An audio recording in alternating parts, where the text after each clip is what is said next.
Então, boa noite a todos e todas, sejam bem-vindos a mais o nosso webinário mensal do SIG de Educação em Saúde Digital, como está aí na tela, né?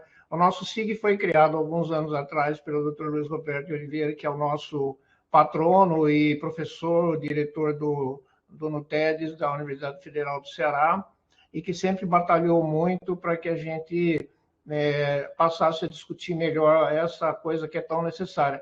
Inicialmente, o SIG chamava de informática biomédica ou informática em saúde, e aí, graças à Organização Mundial de Saúde ter decidido, mais ou menos, que o termo consagrado seria saúde digital, então o Luiz pediu para a gente mudar esse nome, e desde então, já há 2 anos e meio que a gente tem esse nome, tá? No qual todos os educadores interessados em educação em saúde digital, em todos os cursos e todos os níveis, inclusive na formação de professores, estão convidados. Beleza?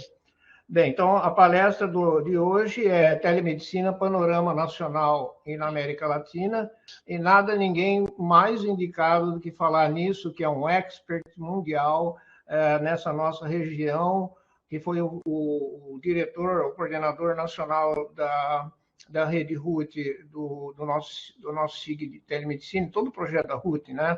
E continua sendo. Ele é engenheiro, eletricista, com o doutorado dele na Alemanha, onde ele morou 11 anos. Depois ele veio para o Brasil, trabalhando numa indústria alemã, Siemens, e a partir daí a carreira dele acadêmica nessa área começou. Tá? Então é uma sorte muito grande a gente ter o Luiz Ari aqui no Brasil, porque nós podemos dizer que ele é o verdadeiro suporte, a pilastra principal do sucesso da RUT, né? Que todos vocês conhecem, com certeza. Então, as organizações educacionais que fazem, e hospitais fazem parte da rede RUT, que hoje é uma das maiores do mundo, tem muito a agradecer ao Luiz Ari, e espero que ele não se aposente tão cedo, né? E continue aqui coordenando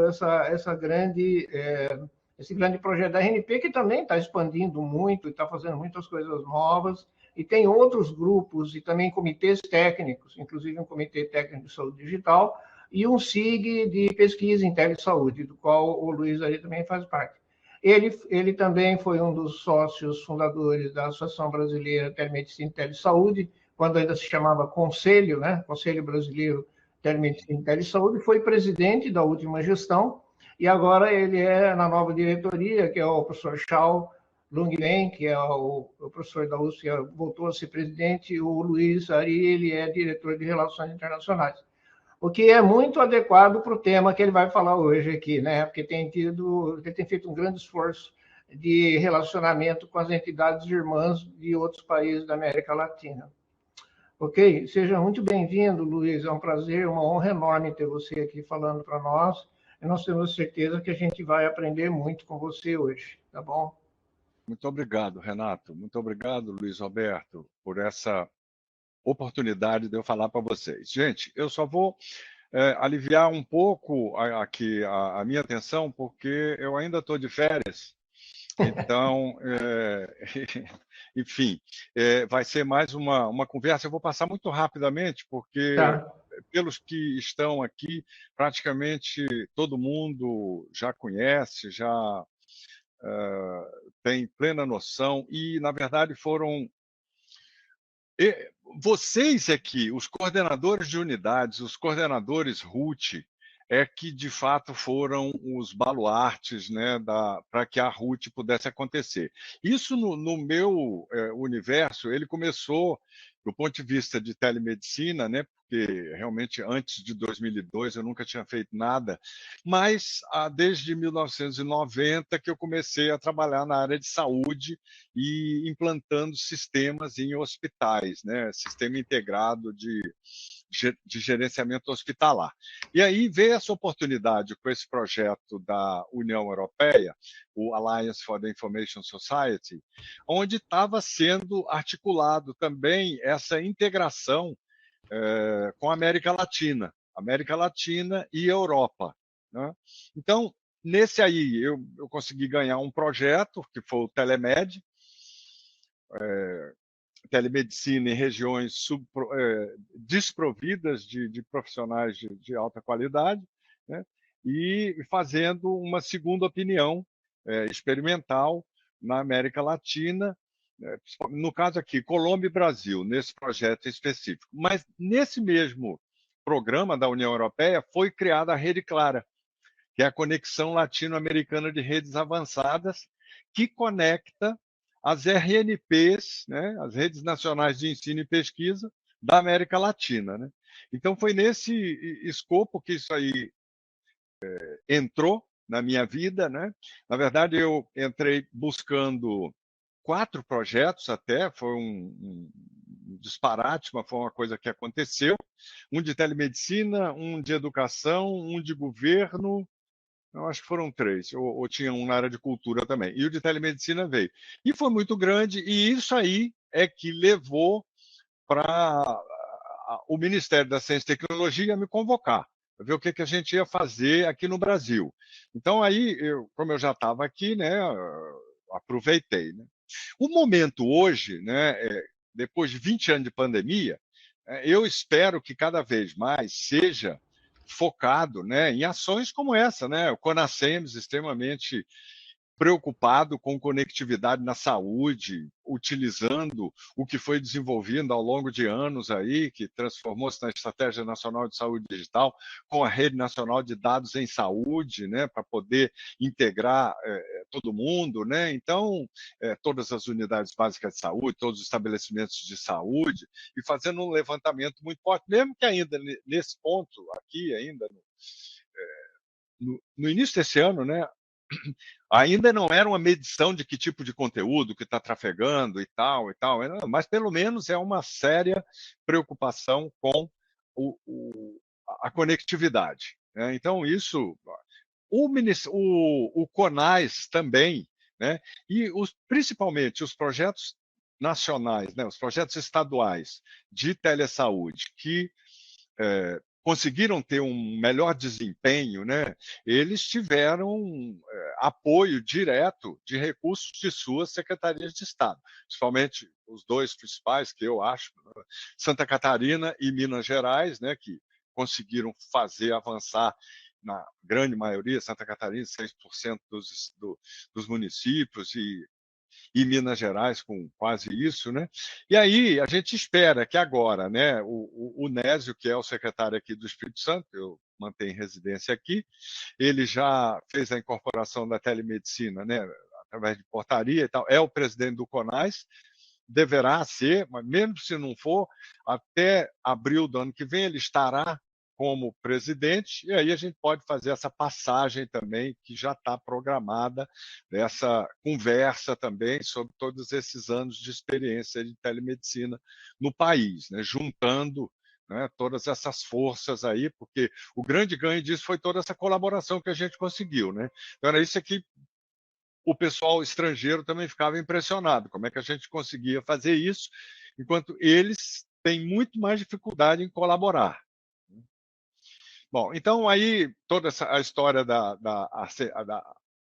a BTMS, do Conselho, depois a Associação Brasileira, agora está com o CHAO, então a gente conseguiu fazer evento, conseguimos manter o que vinha sendo feito, né, e avançar, tivemos um excelente evento de final do ano passado e tal, toda essa preocupação com formação e qualificação dos profissionais para a telesaúde nos levou a fazer inúmeras sessões com os conselhos federais na área da saúde, né? Aqui o Chau, o Gustavo, enfim, e conseguimos fazer no Congresso uma reunião com 12 dos 14 conselhos federais da área da saúde, né? Medicina, odonto, farmácia, por aí vai.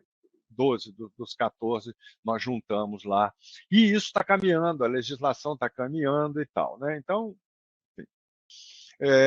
pelo lado da RNP, né, a gente está sempre avançando, né? E principalmente agora com a pandemia, né? Pronto, aí ficou claro que pode-se fazer o teletrabalho, tem que se ter educação continuada, permanente e com recursos computacionais para melhorar o ensinamento, para melhorar o conteúdo de tudo que está sendo passado, né, que preciso estar falando muito para você. Então, essa tentativa de estar juntando sempre todos esses importantes membros aí, ministérios e tal, NCTI, saúde, defesa também. Eu assumi a defesa também, já tem um ano, estamos caminhando, mas já tem 2 anos quase, 1 ano e meio, e está caminhando, vamos ver se a gente consegue de fato, né, enfim, e a RNP continua prosseguindo, fazendo seu trabalho junto a agências de fomento, as instituições, né, universitárias e institutos de pesquisa, museus, estabelecimentos de saúde, isso está cada vez aumentando mais, quer dizer, todo estabelecimento de saúde com ensino e pesquisa pode ser um membro da rede acadêmica nacional, né? Isso continua avançando. As conversas com empresas inovadoras, com os parques tecnológicos também, enfim. Então, é um sistema para criar em conjunto essa ciência colaborativa, pesquisa, aumentar a educação para todos, enfim, impulsionar isso. E agora há também uma forte tendência, ainda nem tão estabelecida como eu gostaria que estivesse, mas chegando, né, no fornecimento, pelo menos já de conectividade para escolas básicas, né? Escolas fundamentais, escolas. Então, vamos ver como é que isso vai prosseguir, que aí essa união, né, tão almejada do ensino de mais alto nível nas universidades e institutos, poder fluir direto para as escolas, isso é sensacional. Então, a conexão continua aumentando cada vez mais, não vou estar entrando em detalhes, enfim, para todo o país, mais de 800 municípios já estão conectados pela RNP, são mais de 50 redes comunitárias, anéis de fibra ótica, além das, né, as 27 capitais, mais umas 25, tudo isso está caminhando, redes metropolitanas, anéis de fibra ótica de ensino e pesquisa, né? E por aí vai, né? Só um exemplo de Manaus, fazendo as conexões. Esses 15 anos de RUT, só para dar uma... Depois eu deixo a apresentação também disponível para fazer esse levantamento e aonde nós estamos chegando, né, que é no Comitê de Prospecção Tecnológica em Saúde Digital, da qual a Cláudia Moro coordena um grupo, o lançamento da RUT na América Latina, o programa de interesse, né, nacional em saúde digital, que pode receber recursos de empresas, o Grupo de Trabalho Permanente de Telemedicina da CPLP, enfim, tudo está bem baseado, então essas coisas vocês já conhecem, Ruth, em todas essas instituições. Nesses últimos 2 anos não houve uma expansão tão grande, quer dizer, na verdade, ficou estável, né? Nós não expandimos, né? Tivemos vários projetos enfim, novos SIGs foram criados, né? Por exemplo, de genética médica e doenças raras, autismo, rede Libras, então de tecnologias assistivas que está em formação, a gente espera ainda ser lançado nesse ano. Tivemos um forte impulso aí para expansão do conhecimento com o SIG Covid. O programa de residência ele não foi retomado, eu espero que isso seja retomado num próximo, porque fez uma diferença enorme, principalmente também porque os residentes eles permaneciam mais 1 hora depois da discussão sobre aquele tema, em cada um desses hospitais, discutindo sobre aquele tema e como era no local de cada um e quais seriam as melhores propostas a seguir. Então, isso tudo vocês viram já, né? O avanço aí na telemedicina, todo mundo podendo participar. Eu já falei de Minas Gerais, em toda a expansão, com a Secretaria de Estado da Saúde, com todos os núcleos RUT nesses hospitais universitários, eles com recursos próprios, porque não, isso com recursos da Secretaria de Estado, do Ministério da Saúde, antes SEGETS, depois DESD, enfim, isso expandido, teve um enxugamento que foi prejudicial à expansão, mas alguns ainda continuaram com os serviços com as secretarias de Estado. Então, isso tudo continua expandindo, né? E a gente espera que essas expansões, quer dizer, que coisas como redução de recursos que daqui a pouco a gente até fala sobre isso, como é que vai ficar essas coisas, né? Para que cada estado possa avançar, agora que já está comprovado que com a pandemia que é uma técnica eficiente e é uma prática que já foi testada, tem apoio nacional, internacional, enfim. Não vou ficar entrando em todos esses detalhes. A deputada, espero inclusive que ela seja eleita, tem feito um trabalho muito sério da frente parlamentar da telesaúde, foi com ela que nós fizemos a reunião, a deputada Adriana Ventura. Enfim, isso está no Senado agora. A estratégia de saúde digital. Então, isso é importantíssimo, né? Porque está bem alicerçado, está muito bem elaborado. Né? Então, a gente quer que isso avance e que não seja. Que os cortes não sejam tão grandes, justamente aonde está sendo tão necessário para resolver, na minha opinião, a maioria dos processos na área da saúde, não só da educação, mas a educação tem agora uma chance de expansão fantástica, né? As universidades elas estão bem equiparadas, estão bem equipadas. Agora, ainda há e houve nesse período agora uma deficiência da área da saúde forte no MEC, nas ações de saúde digital, né? Então isso tem que aumentar, né? Enfim, o comitê, como eu falei, o Comitê de Saúde, de Prospecção Tecnológica, né, em saúde digital, os grupos de estudo vão apresentar agora, no final do ano, um estudo realizado. A Cláudia Moura está aqui com a gente também. Enfim, tanto na área deficiente ainda de recursos humanos e que vai ter que avançar mesmo, e tem avançado, né, para todo lado, mas não com os investimentos necessários, né? A própria cyberinfraestrutura, muitas vezes eles dão muito valor só à conectividade, a menos ao que está trafegando nessas conectividades, né? A inteligência artificial vai entrando mesmo em todas as áreas, né?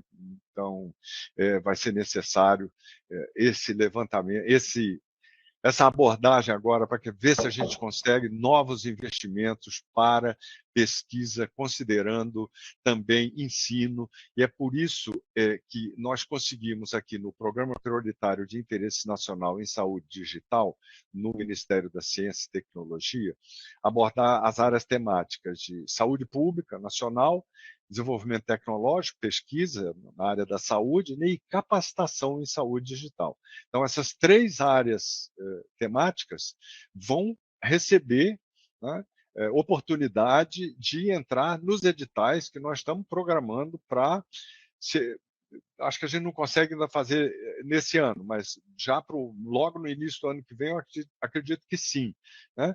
Então, terá aqui também essa oportunidade através desse programa, né? Não vou entrar em modelo de gestão, porque a RNP já faz isso há muito tempo, nós temos os grupos de trabalho da RNP que geram spin-offs, que são casos de sucesso, como essa webconferência que a gente está usando, por exemplo, e vários outros, né?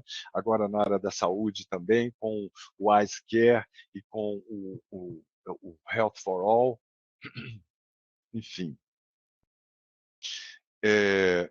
Com os países de língua portuguesa, a gente tem esse relacionamento ancorado na CPLP,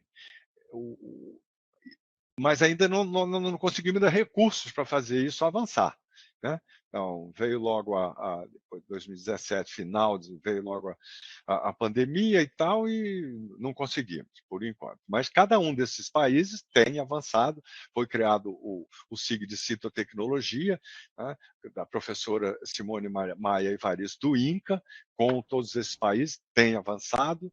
O histórico, né, de cooperação, ele é sólido, essa parceria vem se fortalecendo, tanto que o Moçambique lançou o seu programa de telesaúde pelo Ministério da Saúde a partir desses desenvolvimentos, e nós temos agora um link, um cabo submarino, né, ligando o Brasil, ou seja, a América Latina, à Europa, né, que é esse Building Europe Link to Latin America, o BELA. E eu estou muito interessado em ver se a gente faz um BELA Saúde, né? Então, e com isso, essas colaborações, né, agora, na América Latina, já teve a expansão, então, da RUT para o Chile, foi o primeiro, né, todos em 2021. Né? Então, já está alicerçado, e o importante é que está alicerçado na rede acadêmica do Chile. Né? Na Colômbia também, é na Renata, que é a rede acadêmica da Colômbia, e no Equador, na CEDIA. O México ainda a gente ainda não conseguiu avançar na própria rede, né? Então, mas esses 3 países eles já estão avançando e agora nós já estamos em condição de fazer de gerar essa colaboração de fato da RUT Brasil com as RUTs agora também na América Latina já estabelecidas, por conta também né, das redes acadêmicas. Né? Então, essa, para mim, essa é que é a importância, né, que elas estão ancoradas naquilo que, de fato, é o interesse nosso, que é a educação, principalmente, né? E avanços em pesquisa na área da saúde. Né? A RUT foi reconhecida pela União Europeia, o que, na verdade, pela Organização Mundial da Saúde, que eu tenho só a agradecer a todos os coordenadores de unidades RUT e de SIGs, que foram vocês que, na verdade, fizeram isso acontecer. O evento que nós fizemos, uma parceria genial, né, e que nós queremos que avance mais, com a participação de 23 países, nós conseguimos juntar a SBIS, a ABTMS e a RNP num fórum. Então, foi importantíssimo. Eu espero que isso avance cada vez mais para que a gente tenha maiores lucros. Então é isso, gente. É construção de redes de colaboração. Né? Eu sei que é super difícil. Muitos dos meus amigos, né, mundo afora, porque eu vivi mesmo muito tempo fora do Brasil e esses projetos me permitiram manter esse relacionamento. Agora mesmo estou voltando quer dizer, da Suécia, né? Quer dizer, tem uma vinculação, eu nem coloquei aqui, tem inclusive para quem é de São Paulo, já tem um call na FAPESP para parcerias com a Suécia. Né? E nós estamos à frente, eu e Paulo, dessa articulação Brasil-Suécia pelo Ministério da Ciência e Tecnologia. Então, a gente quer que isso avance mais. Quando você falou, Renato, nessa possibilidade com os países de língua europeu, eu falei, lembrar de falar para ele. Então, os estrangeiros, eles ficam impressionados como é que nós, com tão pouco recurso, que de fato foi um bom recurso, foi um ótimo recurso que nós recebemos, à época principalmente e tal. Mas depois acabou. Né? Em 2012, 2013, só ficou o básico ali, a manutenção, não teve recurso novo. Né? Então, a gente precisa dessa expansão. O momento parece que pode ser agora. Né? Então, essa continuação, Renato, eu ainda vou fazer por algum tempo, em rede de colaboração. Né? E aí, gente, é, resumindo, né, é isso. Perdão, é rede, não é redes regional, desculpa aí. É rede Regional de Ensino e Pesquisa na América Latina, que é a Rede Clara. A RNP ela está com um novo, não é só o novo visual, mas ela está com uma nova proposta, bem mais focada e, de fato, em ensino, pesquisa e inovação e ciência, né? Básica no que diz respeito à tecnologia da informação e comunicação e aplicada no que diz respeito às áreas, né? Educação, saúde e tal. E essa parceria com as redes nacionais de ensino e pesquisa na América Latina, ela já, como tem até símbolo aqui, ela é coordenada pela Rede Clara e já está aí em Chile, Colômbia e Equador. Então, eu acho que a gente está num bom patamar agora, passada essa pandemia, e que haja uma maior consciência, né, das necessidades de aplicação de recursos em ciência, tecnologia, inovação, saúde, educação, é um dos principais. Né? Então, era isso. Muito obrigado e estou à disposição.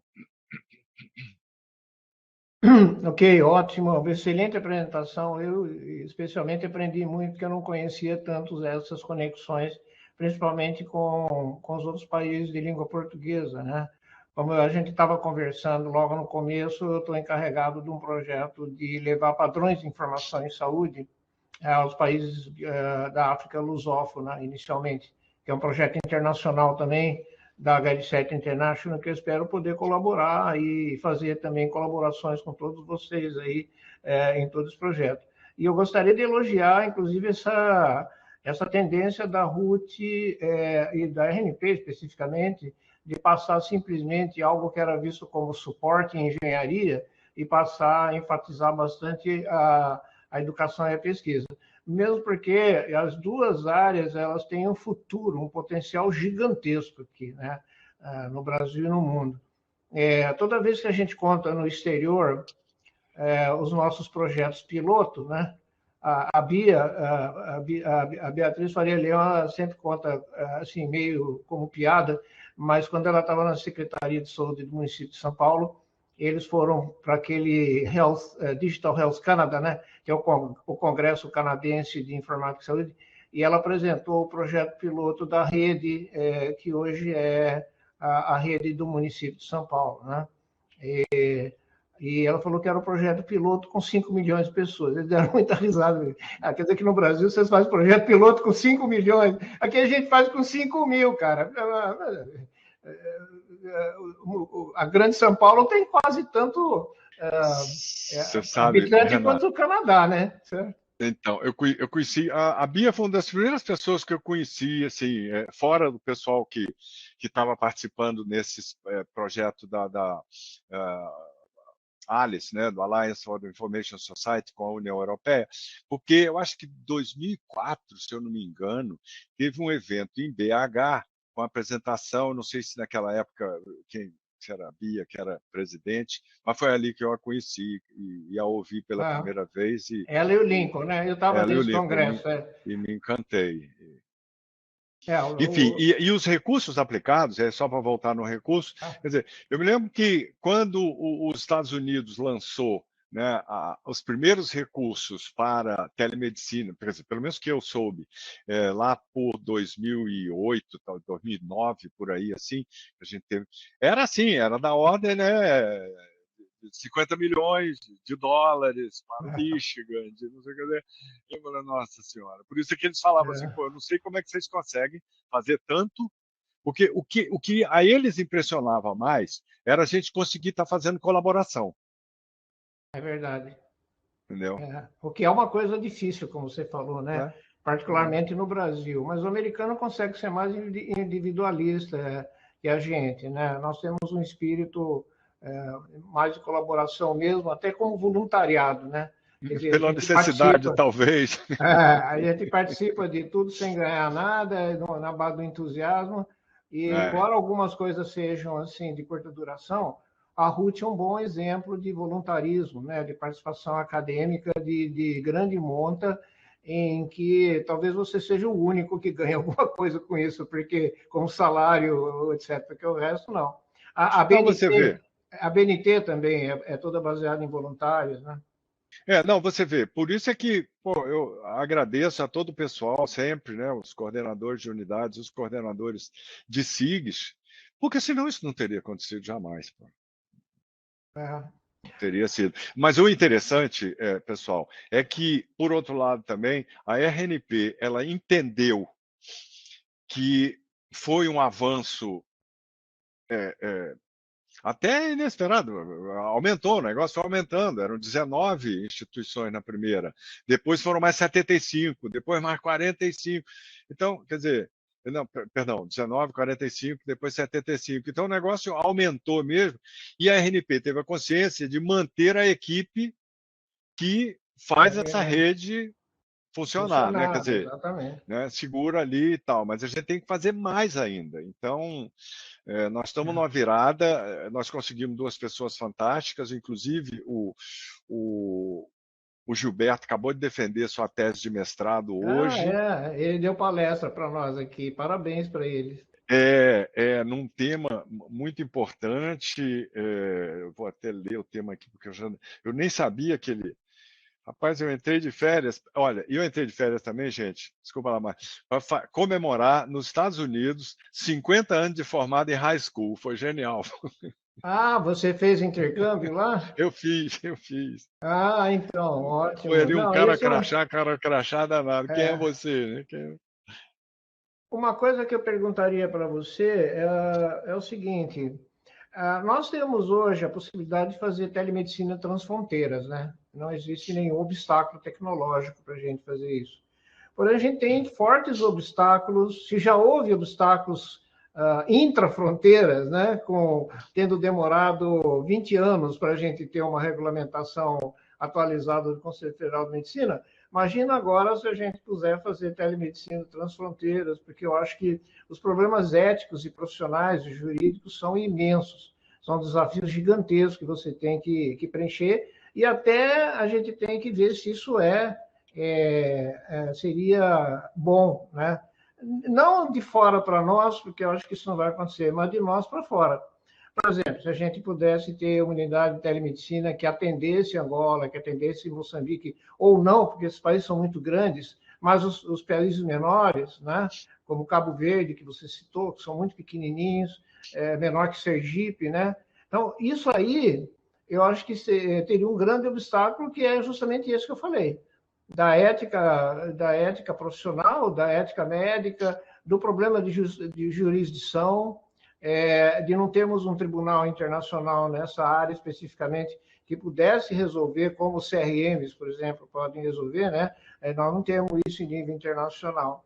Mas, por tudo que você falou, a gente está vendo que está caminhando um pouco nesse sentido. A colaboração deixar de ser só acadêmica e técnica, e eventualmente ser uma colaboração assistencial. Você vê futuro nisso ou é impossível? E se tem alguma iniciativa jurídica internacional que estiver tentando regulamentar isso? Renato, eu tenho a certeza que você conhece muito mais essa área do que eu. Então, e mesmo pelo fato, assim, de eu não ser médico e, e pela própria RNP não ser uma instituição de assistência, né? Então, o meu foco sempre é na educação, no estímulo à pesquisa na área da saúde. O lado assistencial, nós só podemos ajudar, né? Nós só podemos ajudar. Então, com novos, enfim, com novos avanços, com novas pesquisas que possam trazer novos benefícios né, para a prática da telemedicina e da telesaúde, a questão, né, do ensino, né, por exemplo, de citopatologia, né, à distância, enfim, e todas aquelas, né, que podem ser feitas à distância e com ganhos enormes e com prática da saúde digital. A questão de jurisprudência internacional eu de fato eu desconheço, sabe? Eu não tenho e também não vou me aprofundar nisso porque não é algo do foco da própria, como ele disse, né, da Rede Nacional de Ensino e Pesquisa. Então, eu deixo isso a encargos de outros. Bom, a professora Marinês aqui está falando, e eu conheço também vários projetos de teleradiologia, que metade dos laudos de teleradiologia nos Estados Unidos são feitos na Índia. Exato. E isso já desde 2000, que eu Já me faz lembro, tempo, porque é mais 2008, barato, né? 2000. O fuso horário é invertido, muito mais barato, mas os médicos indianos que trabalham em teleradiologia da Índia, eles têm licenciamento americano, eles têm o board, né, of Medical Examiners, que é o equivalente aqui ao que seria na Alemanha, por exemplo, exames feitos de licenciamento. Tá? Então, aqui no Brasil não tem, porque basta se você se formar numa faculdade brasileira que você tem automaticamente o licenciamento para médico, não é feito nenhum exame. É só feito aquele exame para médicos estrangeiros que querem clinicar no Brasil, né? Como acontece em todo o país também. Então, E eles têm a vantagem da língua, né? Quer dizer, mais ou menos, né? Mais não, mas pelo menos. Porque o indiano, o inglês, é um dialeto do inglês, né? Já é um dialeto, né? Mas tudo bem, eles fazem a educação deles em inglês, então eles têm uma enorme vantagem em relação a nós. De modo que eu não vejo se o país alvo por exemplo, da teleradiologia ou de telelaudos em geral, alguma coisa assim, eu não vejo obstáculo. Eles vão até querer, quando você resolver esse problema do licenciamento. Tá? Também os Estados Unidos poderia aproveitar o Brasil. Luiz, eu me lembro de ter conversado com o governador de Rondônia e eu falei assim: vocês sabem que vocês estão no mesmo fuso horário que Nova York? E às vezes no horário de verão em Chicago?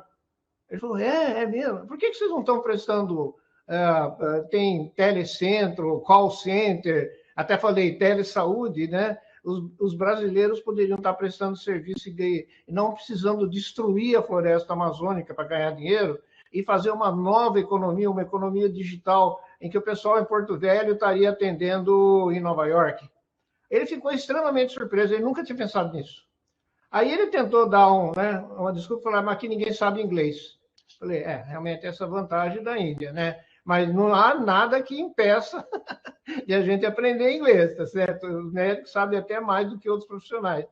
E isso ficou na minha cabeça. E eu vejo que é um obstáculo no Brasil, que é uma territorialidade, é como se fosse uma franquia, né?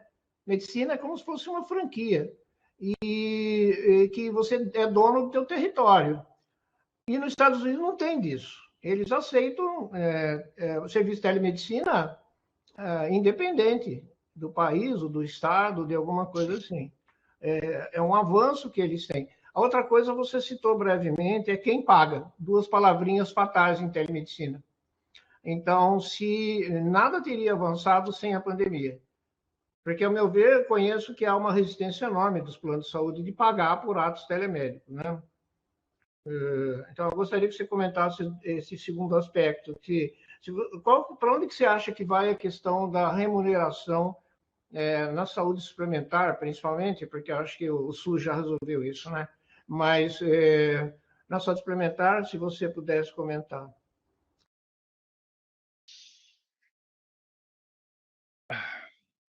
Renato, enfim, de novo, essas questões de assistência, né, e de mercado, né,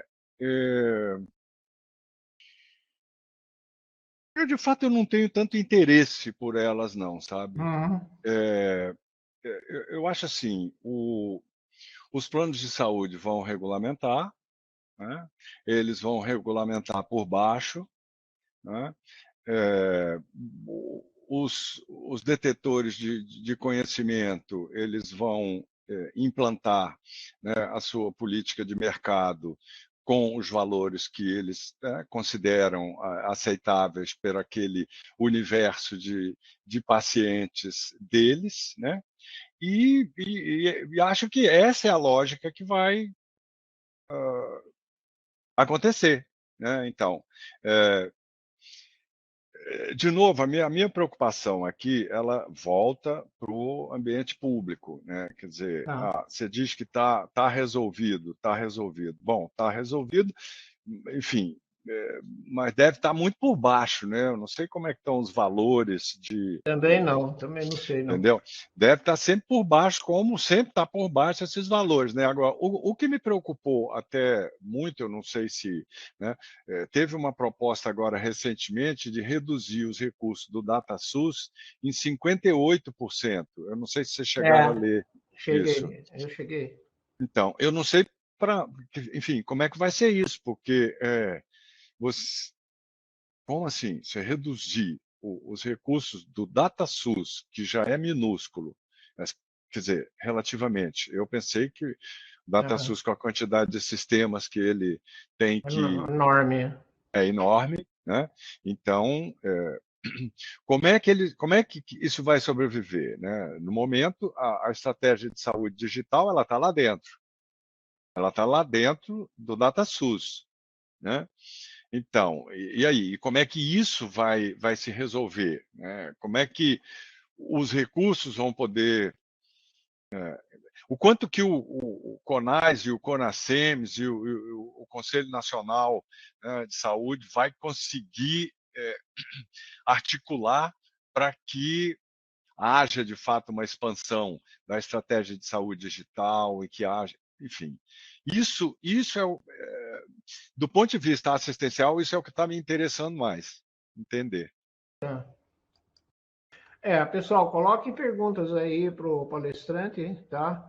Porque aí isso aqui está evoluindo de uma maneira muito Você boa. vê, Renato, você vê, com relação a outras instituições, eu me lembro que ainda já há bastante tempo, lá em 2010, quando nós, não, 2010, 2000, não, 2013, quando nós fizemos transmissões de cirurgias em ultra alta definição de 4 cidades brasileiras diferentes, 4 hospitais universitários diferentes, 4 especialidades diferentes, a Internet 2 não deixou a gente, quer dizer, o Ah, evento da Internet 2 não deixou a gente fazer essa apresentação na conferência magna, no grande auditório. Eles deram a sala para a gente, boa, com, sei lá, para 150 pessoas ou qualquer coisa assim, ou talvez um pouco mais, mas não para o auditório lá com 1.000 pessoas, 1.500 pessoas, onde, né, a coisa...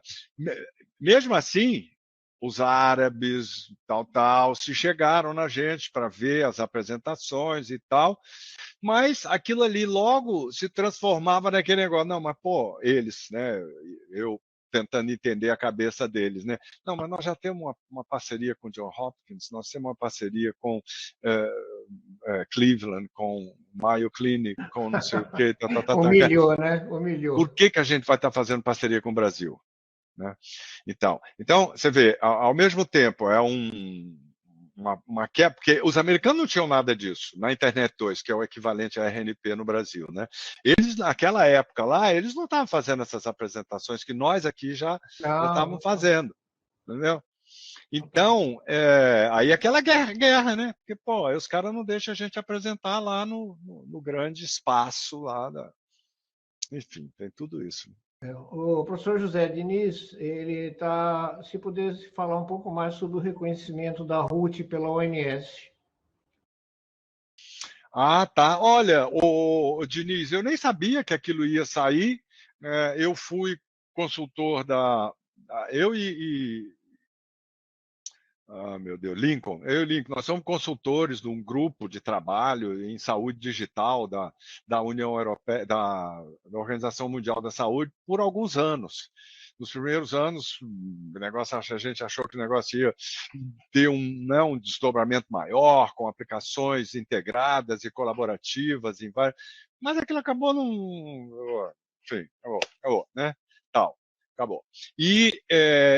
Mas a gente continuou fazendo colaboração com as áreas da Organização Mundial da Saúde, que nos solicitavam opiniões, também Organização Pan-Americana de Saúde, que foi por onde veio, pelo menos, a minha indicação para Genebra e tal.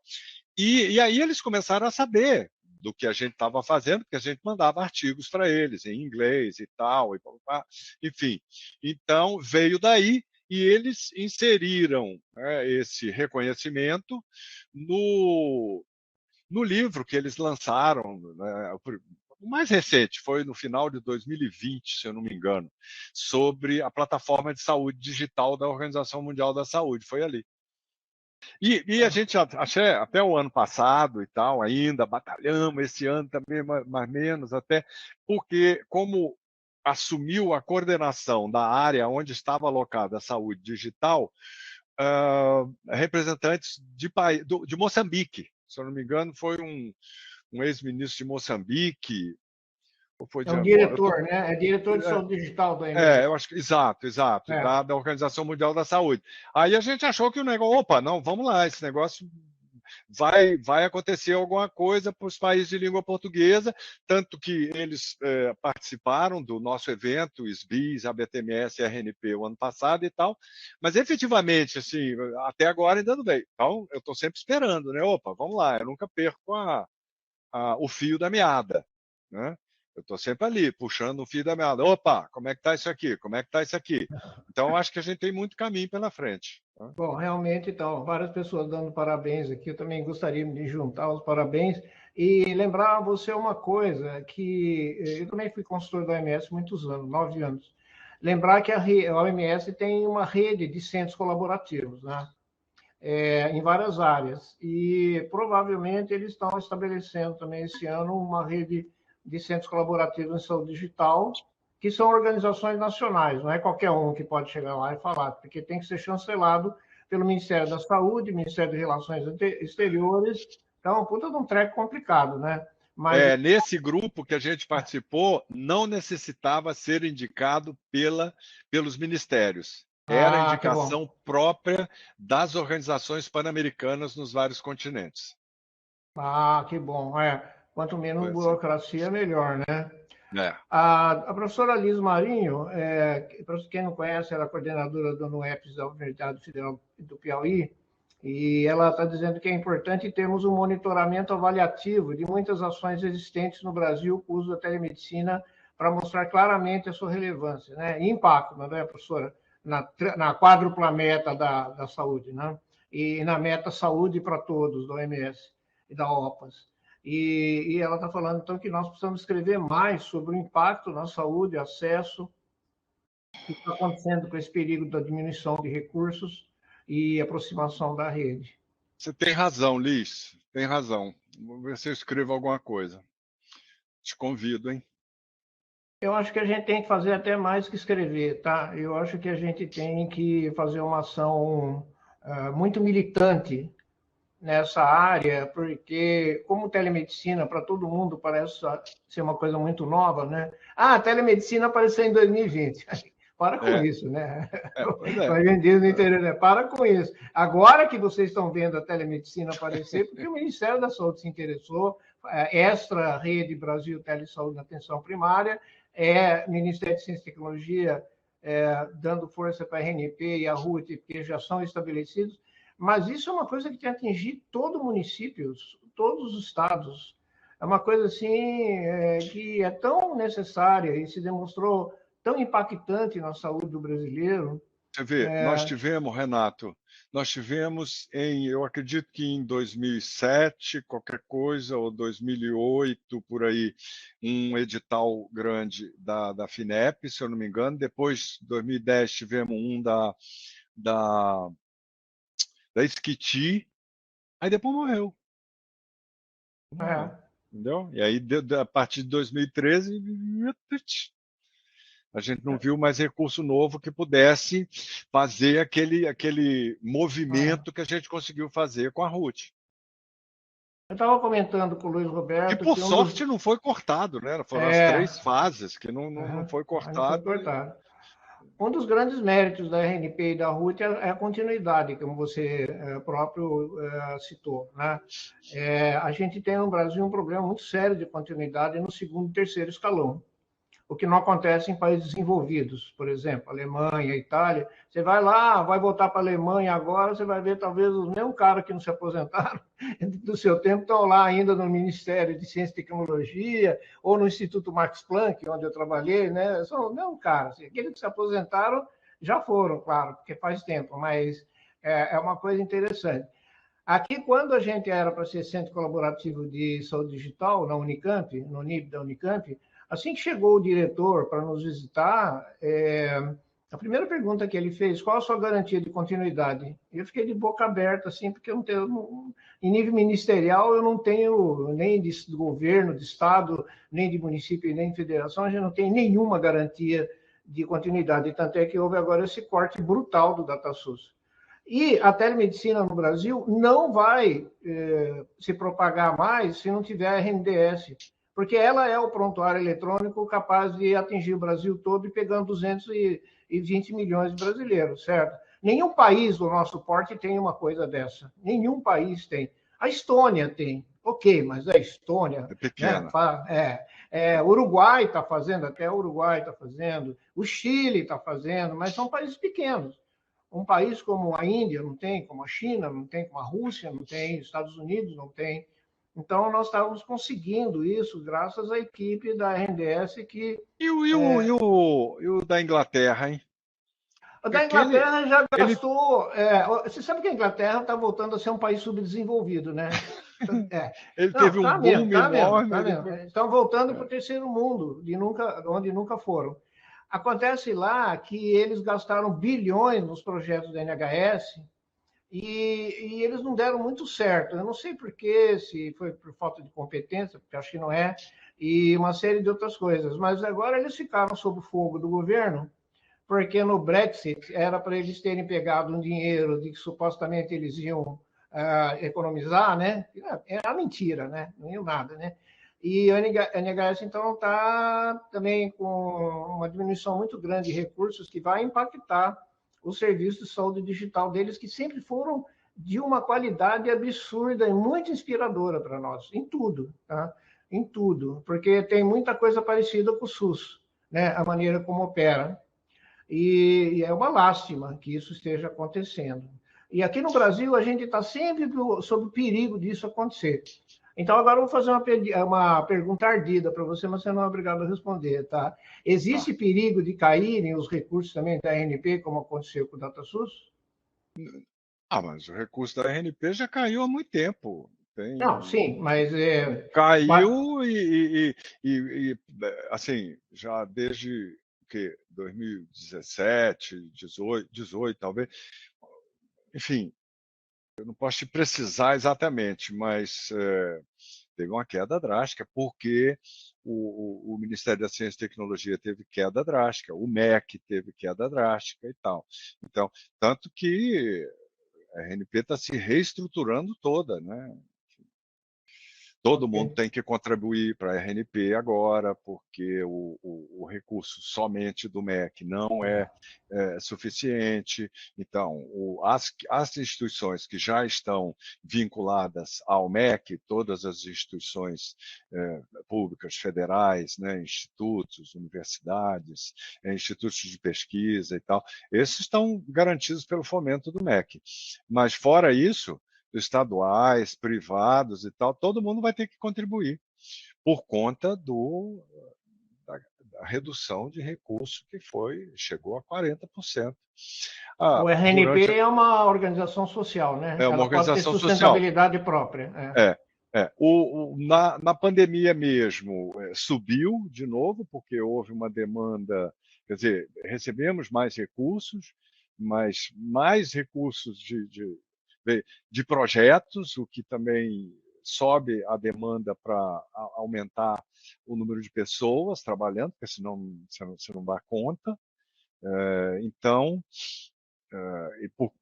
porque o MEC, né, entendeu, olha, não, a gente tem que fazer essa tecnologia da informação e da comunicação funcionar em todos esses institutos. Tem que haver segurança cibernética, tem que haver proteção de dados e tal. Então, todas essas preocupações, né, vão exigir também novos recursos e tal. Então, não tem jeito.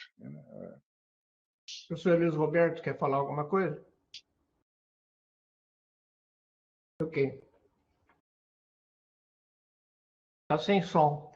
Não, pois é, até a Claudinari está perguntando aqui, Isso. recursos de manutenção aos núcleos em funcionamento? Pois é, não tem nenhum recurso novo, como nós tivemos no início da implantação da RUT. Né? O recurso que está vindo agora é esse do PPI. Né?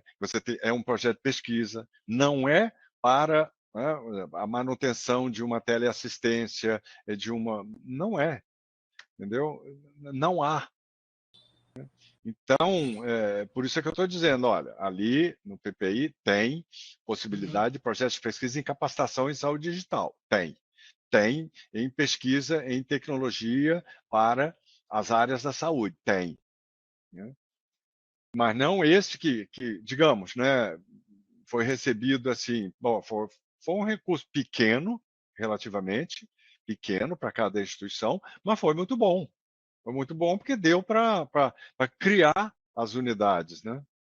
Então, a gente gostaria muito de ter uma nova visão, né, entrando agora, que nos abrisse um pouco mais essa possibilidade para que as unidades, né, fizessem projetos e pudessem, então, receber novos recursos. Mas isso hoje, o único que existe está vinculado ao PPI. Né? Então, são aqueles links ali do MCTI, tem que ter uma instituição de ciência e tecnologia classificada, né, cadastrada no MCTI, para poder fazer jus à solicitação de recursos, de projetos. E nós vamos lançar edital. Tá? Ah, ótimo. Respondeu a outra pergunta dela também, né? Tá? Tá bom. Messina, e, com licença, professor, como é que está a situação da expansão do núcleo de telesaúde? Está dentro aí disso que você começou a mencionar? Você se refere aos do Ministério da Saúde, né? Isso. Pois é. Então, com aquela. Essa que é a minha grande preocupação, Luiz Roberto, porque com aquela redução, né, pelo menos proposta, de 58% dos recursos do DataSUS, enfim, tudo bem, o DESG não está diretamente no DataSUS, ele está na Secretaria Executiva e tal, mas, enfim, né, é saúde digital, é quem está fazendo a telemedicina. Então, o quanto eles vão ser cortados também, se um for, o outro vai. Assim, então, é por isso que eu estou dizendo, eu quero ver uma nova visão vindo agora. É isso que eu gostaria, né? De ter um novo espaço colaborativo de fato, como já está proposto na própria agenda da Estratégia de Saúde Digital Nacional. Né? Um novo espaço de colaboração. Então, repetindo até as palavras do Lincoln. E, Messina, outra questão interessante, assim, você vislumbra alguma estratégia que pudesse tentar aproximar esses interlocutores todos? Porque, veja, nós continuamos tendo aí algumas lacunas que vão persistindo, persistindo, persistindo. Por exemplo, a gente continua com a área... a saúde digital continua ainda não sendo reconhecido como área de conhecimento pela CAPES, pelo CNPq. Isso dificulta muito a oferta, a criação de novos cursos de mestrado e doutorado. Fica uma dificuldade imensa de saber onde aprovar e como aprovar. Com isso, nós não formamos formadores. Não se toma a decisão de instituir a educação em saúde digital como algo que seja obrigatório nas graduações da área da saúde. E são coisas que estão sendo feitas no mundo afora há muito tempo. A interlocução com o MEC também não evolui. Enfim, você vislumbra alguma coisa? Porque tem esse trabalho maravilhoso feito pela Rede RUT, com essa capilaridade imensa, e a gente poderia aproveitar isso muito melhor, está compreendendo? E, enfim, você vê alguma estratégia? Né? Como é que a gente junta esses stakeholders, sei lá? Então, pois é. Então, Luiz Roberto, todo esse avanço que nós que nos foi permitido, né, pelo Programa Nacional Telesaúde Brasil Redes, pela RUT, pela UNASUS, né, que foram assim os principais a nível continental, né, de país continental. Esses projetos eles deram esse alicerce e os ministérios, eles, pelo menos em participação no que diz respeito à tecnologia da informação e comunicação, eles estão integrados ali na RNP. Né? Então, ali a gente tinha o Ministério da Cultura também, né? Aí, mas a defesa entrou, mas não entrou muito ainda. Então, a defesa precisa entrar de fato, precisa estabelecer quais são suas demandas mesmo, para que a gente possa, então. Eu achei que lá atrás, quando alguns estabelecimentos de saúde, alguns hospitais importantes da defesa começaram a entrar e se interessar pelos SIGs e tal, que ali ia partir uma certa disciplina e que a gente ia conseguir avançar, não avançou. Né? Então, agora a gente está indo por baixo, quer dizer, por baixo por cima, pelo Ministério da Defesa e pelas forças, pelas 3 forças e mais o Estado-Maior. Né? Enfim, então, essa é uma estratégia que a gente está fazendo com, né, nessa abordagem, está caminhando, não só no que diz respeito à saúde, mas os outros institutos de ciência, tecnologia e de pesquisa. O MEC, nós voltamos a conversar com o MEC depois de muito tempo, porque não havia possibilidade de diálogo, assim, de avanços. Diálogo até havia, mas de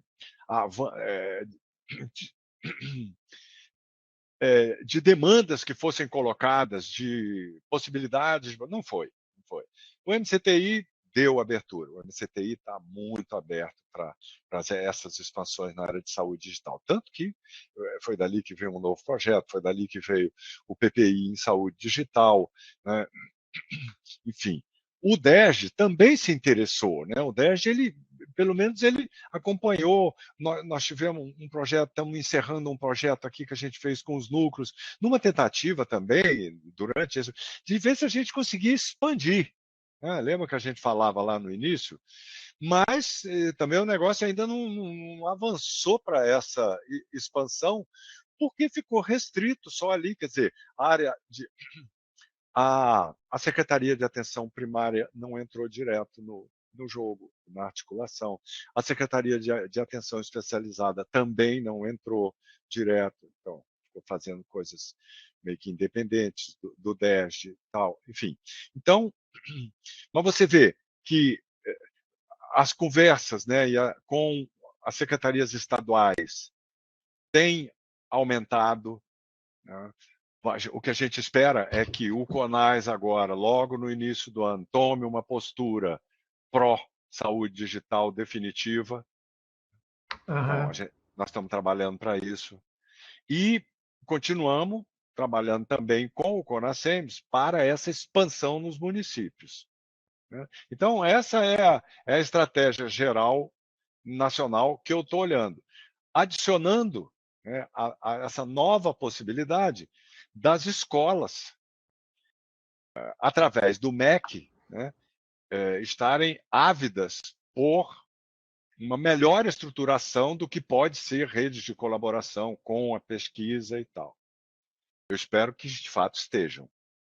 E é isso que eu já inseri agora num texto da RNP, que só estava falando de conectividade, e nós inserimos rede de colaboração também, um exemplo da RUT, com exemplos que podem ser aplicados diretamente. A própria saúde e educação, o próprio SIG de Educação e Saúde Digital, o SIG de Crianças e Adolescentes, enfim, tem uma série deles, a criação de laboratórios virtuais, de laboratórios, enfim, com todo esse apoio. Então, eu continuo com a visão dessa forma. Muito bom. Acho que você está esclarecendo até a gente ser mais otimista, né? Eu esqueci só de falar aqui de forma mais efetiva da SBIS, né, do trabalho, todo o trabalho realizado pela SBIS e pela ABTMS, né, em todos esses 20 anos, 20 e tantos anos aí, e que nós conseguimos juntar, de certa forma, com os conselhos federais da área da saúde. Então, aí completou, entendeu? Em nome da SBIS, eu acho que se a Cláudia estiver por aí ainda, também em nome dela, agradecer ainda mais esse protagonismo da RUT, tendo começado a fazer vários projetos colaborativos conjuntos também com a sociedade científica. Né?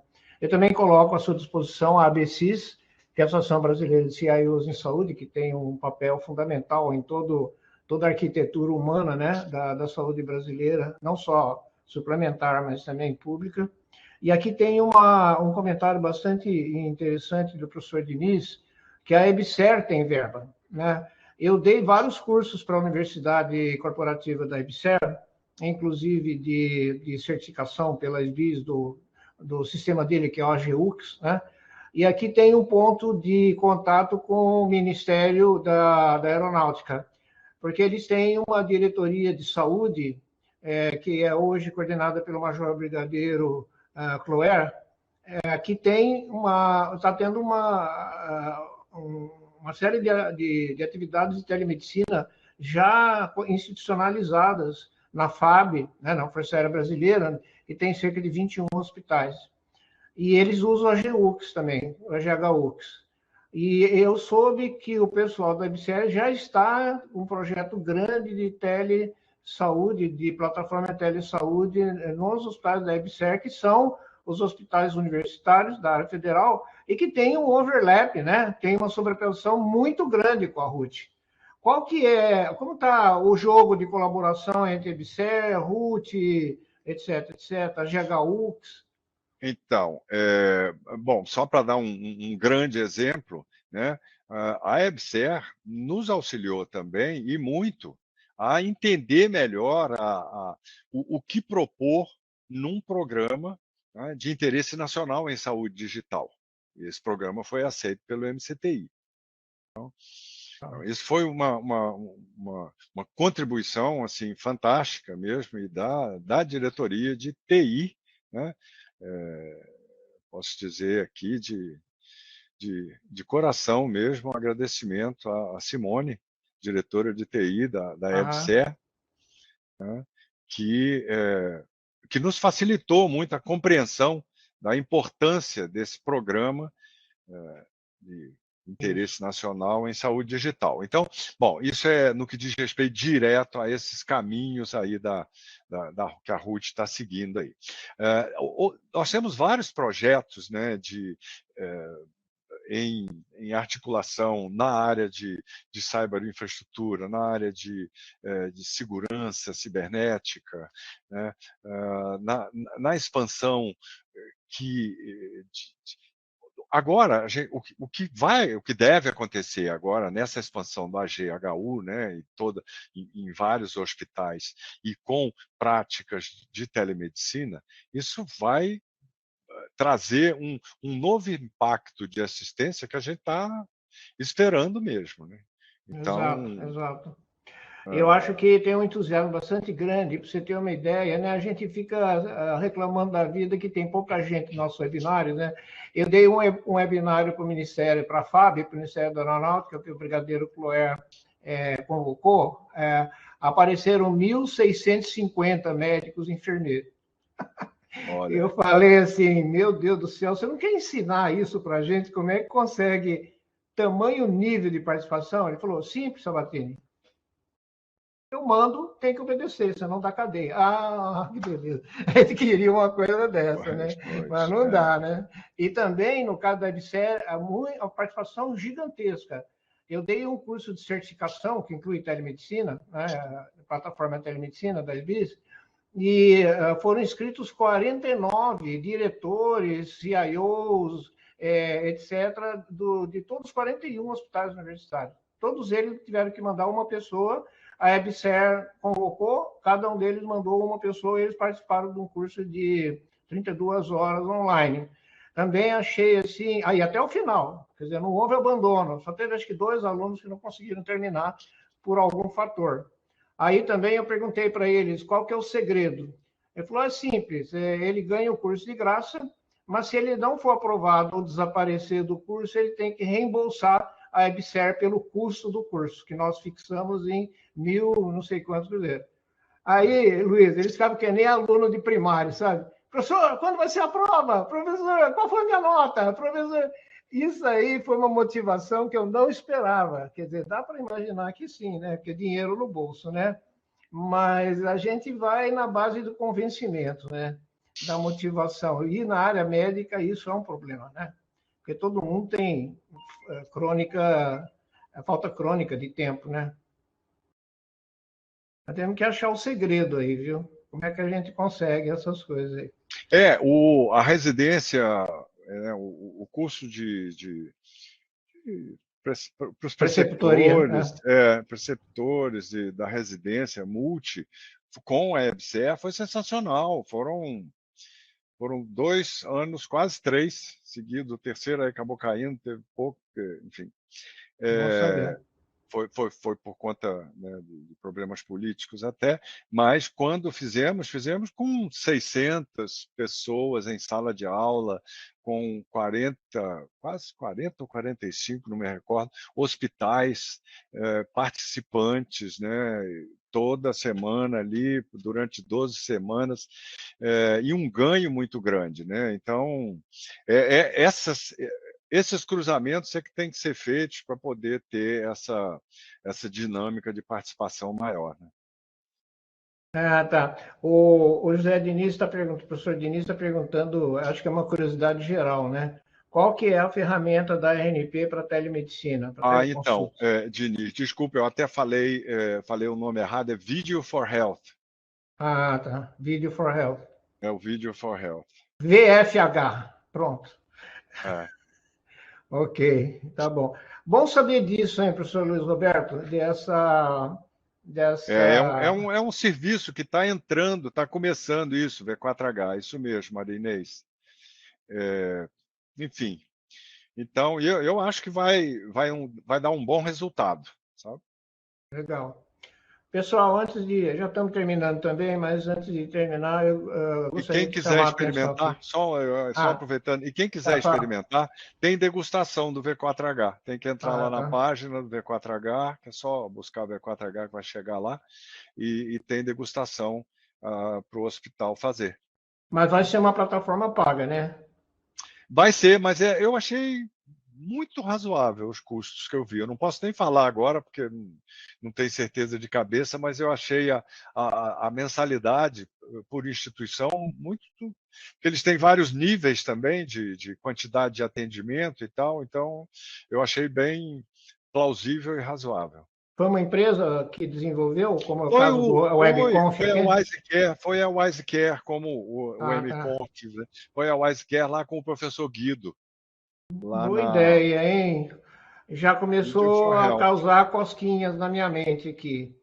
Video O for meu Health. cerebelo está excitado. E A ele gente já não está. poderia ter um acesso perene à plataforma para cursos? Porque, por exemplo, eu dou no curso de graduação da Baiana, eu dou o curso de telemedicina, né, no 7º semestre.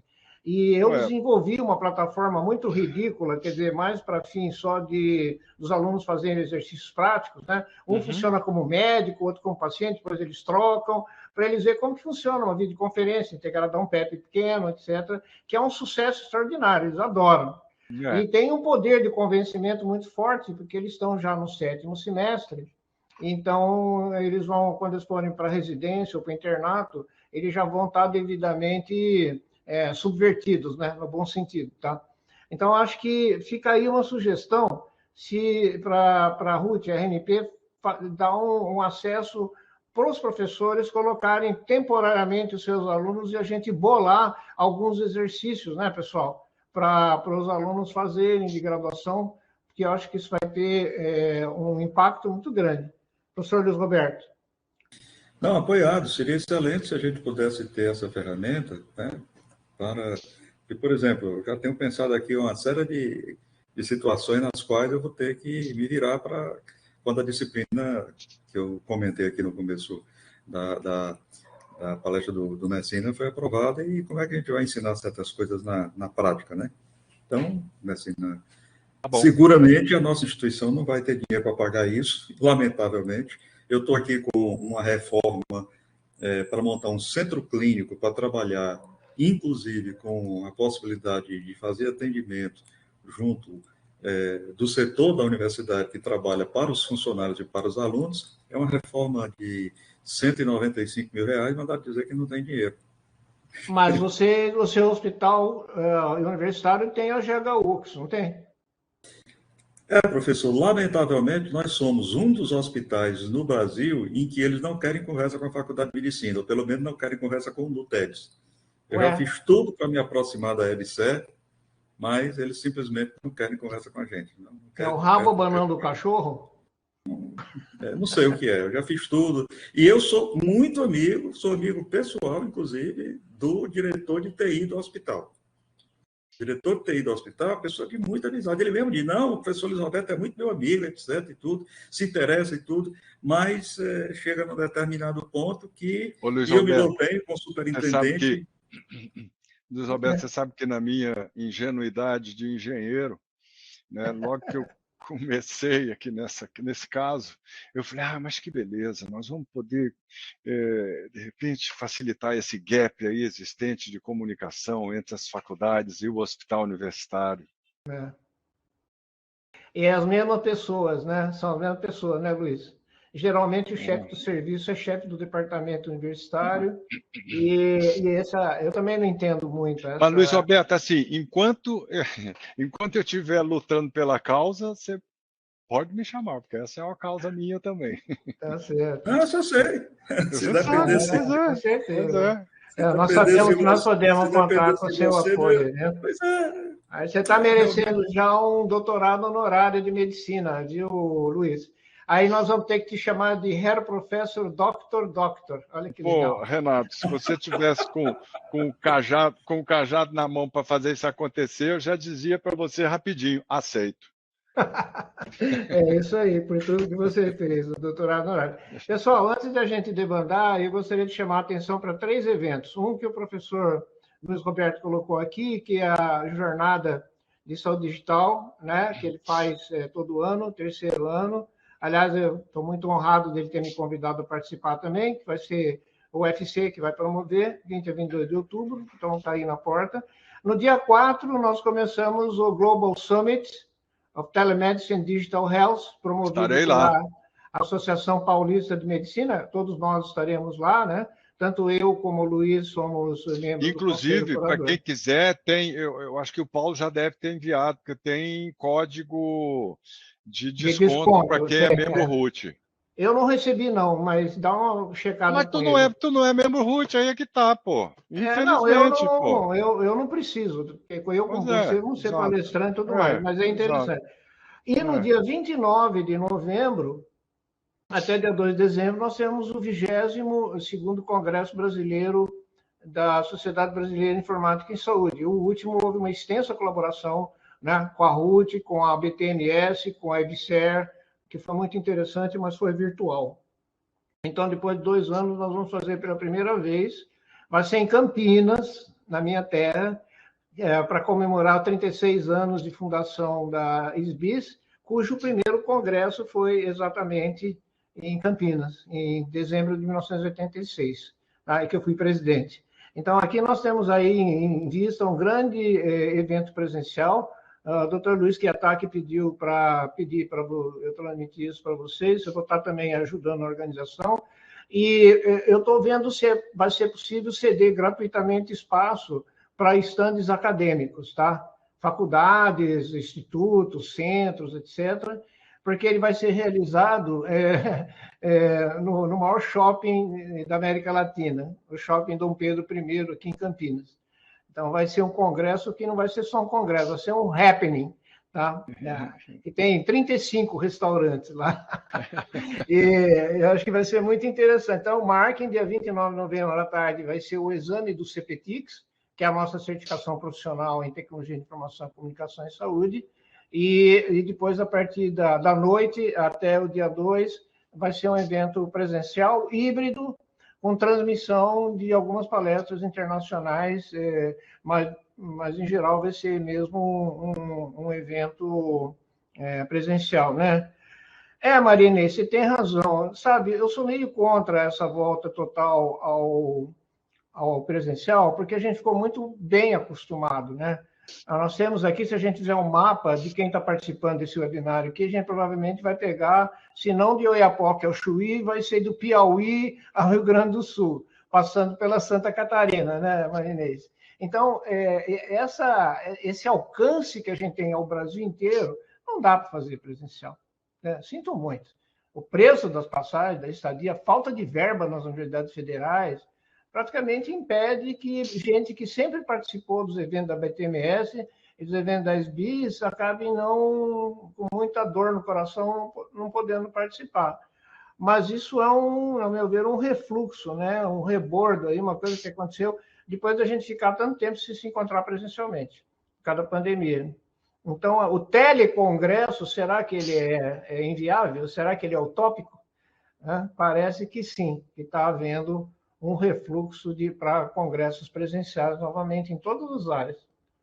Vocês não concordam? Oi, Marinês, você quer o link do quê? Do Global Summit ou do CEBIS? Acho que do CEBIS de Campinas. Espera aí, acho que eu sei de cor. Vamos ver se eu não erro aqui, espera aí.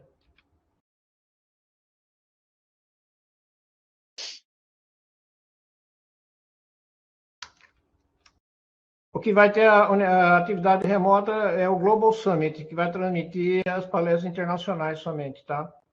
Esse aí, acho que vocês devem ter, mas eu vou escrever aqui. telemedicinesummit.com.br. Acho que é isso. Tá. Certo. Teste é isso, né? Isso é parecido. Aliás, a piada saideira, sabe qual que é, Luiz? Dizem, como é que você sabe que um cara realmente é um grande usuário da web? É quando ele anda pela rua e estranha que as placas da rua não começam com www. www Avenida Paulista. Isso aí o cara já está meio doente, coitado da cabeça. Mas, enfim, a gente tem que lembrar muito site de cor, não é? Está precisando pela psiquiatria, né? Também tem essa. Só um destaque, professor, que eu queria fazer na nossa terceira jornada acadêmica de Educação em Saúde Digital. Ela, esse ano, pela primeira vez, é a terceira edição, mas pela primeira vez ela será em parceria com a Liga Acadêmica de Saúde Digital da Universidade Federal do Piauí, que Legal. Foi criada por, assim, de uma certa forma, nós induzimos com a professora Liz e tudo ficou muito interessada na nossa liga, então fez um movimento lá e os alunos se inspiraram e criaram, e a gente tem trocado algumas figurinhas. Esse ano vamos fazer essa liga com a participação dele, da professora Liz e dos alunos de lá. Inclusive, o logo dele está aqui no nosso cartaz. Muito obrigado. Ok. É isso aí, então, pessoal. Nossa, o evento foi fabuloso. Eu gostaria só de se pedir uma cópia dos seus slides, por favor, Luiz. Eu já mandei para o Luiz Roberto. Acabei de mandar para o Luiz Roberto, pode distribuir. A gente carrega no nosso site, né? Que nós temos um site em paralelo, a gente vai carregar tanto o vídeo gravado quanto o seu show do slide, que tem uma informação muito rica lá, que a gente espera poder aproveitar. Tá? Então é isso, obrigado pela presença de todos nessa terça-feira, que está muito frio aqui no sul, no sudeste, né? E chuvoso e tal, mas a vantagem da gente fazer reuniões virtuais é essa, né? Não interessa se lá tá caindo trovoada lá fora.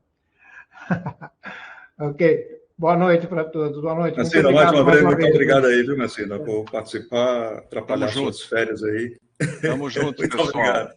Um grande abraço para todo mundo. Gostei muito de ver vocês muito obrigado todos. Também. Abração. Até mais. Parabéns a todos.